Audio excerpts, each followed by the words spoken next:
گجر خان انتظامیہ کی غفلت اور لاپرواہی، ایک اور انسانی جان نکل گئی۔ نوجوان ڈیم میں نہاتے ہوئے ڈوب کر جان کی بازی ہار گیا۔ اگاہون ڈیم میں ڈوبے نوجوان کو نیوی کے غوطہ خوروں نے 2 دن بعد نکال لیا۔ نوجوان کی شناخت قادر سکنا محلہ گلیانہ کے نام سے ہوئی۔ کارروائی کے بعد لاش کو ورثا کے حوالے کر دیا جائے گا۔ اہلیانہ علاقہ نے مقامی انتظامیہ سے ڈیم پر نہانے کی مکمل پابندی لگانے کا مطالبہ کیا ہے۔ جی بالکل، انتظامیہ کی غفلت اور لاپرواہی، ایک اور انسانی جان نکل گئی۔ نوجوان ڈیم میں نہاتے ہوئے ڈوب کر جان کی بازی ہار گیا۔ یہاں پر میں آپ کو یہ بھی بتاتا چلوں کہ 2 دن قبل نوجوان اگاہون ڈیم میں ڈوب گیا تھا، جس کی شناخت قادر سکنا محلہ گلیانہ کے نام سے ہوئی۔ ڈوبنے کی اطلاع ملتے ہی ریسکیو 1122 اور تھانہ گجر خان کی نفری موقع پر پہنچ گئی، تاہم رات ہونے کی وجہ سے آپریشن نہیں کیا جا سکا۔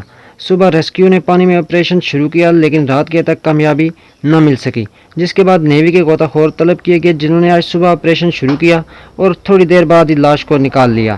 لاش کو 1122 کے عملے نے اسپتال منتقل کر دیا ہے، جہاں پر کارروائی کے بعد لاش کو ورثا کے حوالے کر دیا جائے گا۔ ہر سال اس ڈیم میں ڈوب کر کئی نوجوان جان کی بازی ہار جاتے ہیں۔ اہلیان علاقہ نے اعلیٰ حکام اور مقامی انتظامیہ سے پرزور مطالبہ کیا ہے کہ ڈیم پر نہانے کی مکمل پابندی لگائی جائے، تاکہ کئی قیمتی جانوں کے ضیاع سے بچا جا سکے۔ جی